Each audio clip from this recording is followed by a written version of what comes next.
पहला, पाकिस्तान ने यह क्लेम किया कि उसने अपने JF-17 से हमारे S-400 व ब्रह्मोस मिसाइल बेस को नुकसान पहुंचाया, जो कि बिल्कुल गलत है।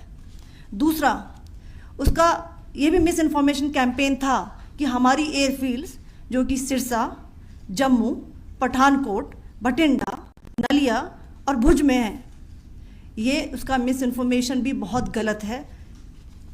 तीसरा, पाकिस्तान के मिस इन्फॉर्मेशन कैंपेन के मुताबिक हमारे एम्यूनिशन डम्प्स जो चंडीगढ़ और बियास में है उसका डैमेज हुआ, यह भी बिल्कुल गलत है।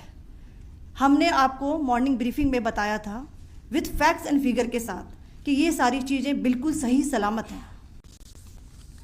अब मैं आपको बताना चाहती हूँ कि पाकिस्तान के एक प्रेस कॉन्फ्रेंस में ये बात की गई थी कि उनके सीनियर मिलिट्री ऑफिसर्स जो कि पूरी तरह से ये भ्रामक हैं और तथ्यों से दूर हैं कि पाकिस्तान की ओर से ये झूठा आरोप भी लगाया जा रहा है कि भारतीय सेना ने मस्जिदों को नुकसान पहुंचाया।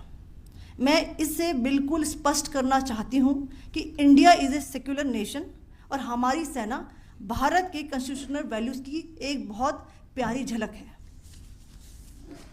इंडियन आर्म फोर्सेस ने पाकिस्तान को बहुत भारी नुकसान पहुंचाया, उनके मिलिट्री इंफ्रास्ट्रक्चर्स को, चाहे वो लैंड एसेट्स हों या फिर उनके एयर एसेट्स। यही नहीं, इंडियन आर्म फोर्सेस ने पाकिस्तान की एयरफील्ड्स स्कर्दू, जकोबाबाद, सरगोदा और बुलारी को बहुत नुकसान पहुंचाया।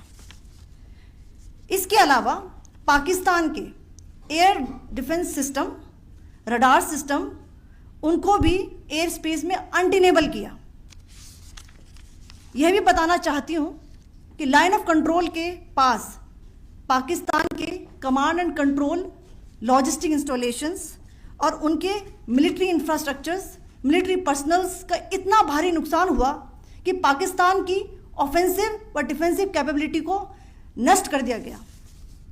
अंत में मैं फिर से ये बात दोहराना चाहूँगी, इंडियन आर्म फोर्सेस पूरी तरह से तैयार है, सतर्क है और भारत की संप्रभुता और अखंडता की रक्षा के लिए पूरी तरह से कमिटेड है। धन्यवाद। जय हिंद।